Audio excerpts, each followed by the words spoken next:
I was traveling in one of the Middle Eastern countries a long time back, and I happened to cross the border. And when I was coming back, I wanted to cross back into the country that I had left from. And it was the time of Jumu'ah, and they told me, you have a Zimbabwean passport, you actually need a visa to go in. And I told them, but hang on, I was here about 10 days back when I was crossing, and no one told me this. I crossed and there was no visa. He said, no, the law has just changed 2 days ago. Now I have a flight to catch, and I'm making dua to Allah, and I say, Ya Allah, help me. Ya Allah, I'm in need. Help me, Ya Allah. What am I going to do? I've got a flight to catch, and I need to return home. And so it was the time of Jumu'ah, and the adhan went.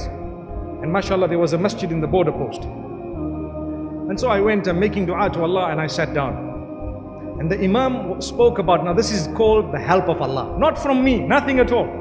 The Imam was speaking about helping people in desperation, helping people in need, and how Allah will assist you if you assist someone who's desperate, who's in need. And guess what? There was a man next to me who greeted me, and I greeted him back. And then I greeted him immediately after the talk.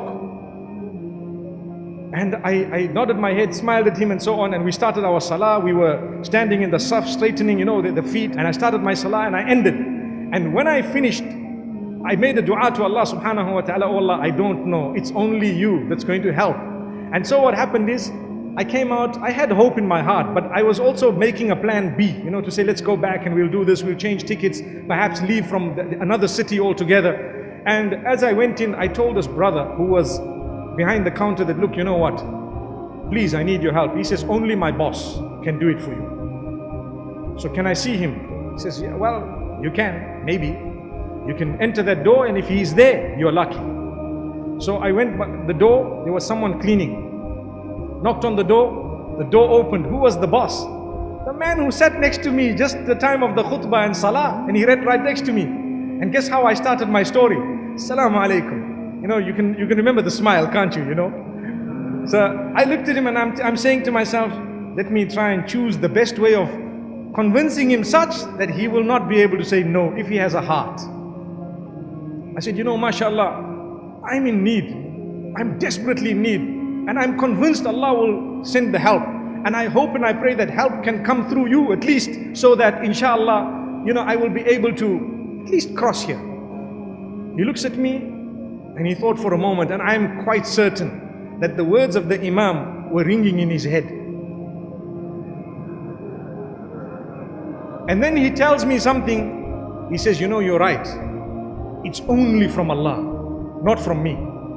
He wrote in my passport, this man has been given oral permission to enter the country. The Arab nations, some of them, they have this. I don't know about now, but I'm talking of quite a while back.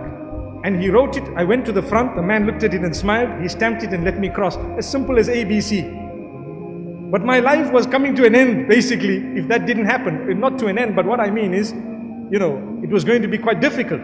And then I told myself, I said, this is Allah subhanahu wa ta'ala. Imagine if we didn't greet. Imagine if I just sat. Imagine if he didn't greet. It was his quality. He was a big boss. I didn't even know. But he greeted, and this is what helped. And I greeted back. And this is why, remember, sometimes we are arrogant. It's shaitan that overtakes us. We are human. We need to check it again. Make sure you remove it. Fight it.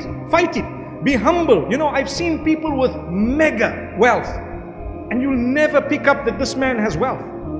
And I've seen people with next to nothing, and they have their first $1,000, and next thing they feel like, subhanallah, I'm Bill Gates. Allahu Akbar. May Allah subhanahu wa ta'ala grant us goodness of the dunya as well as goodness of the akhirah.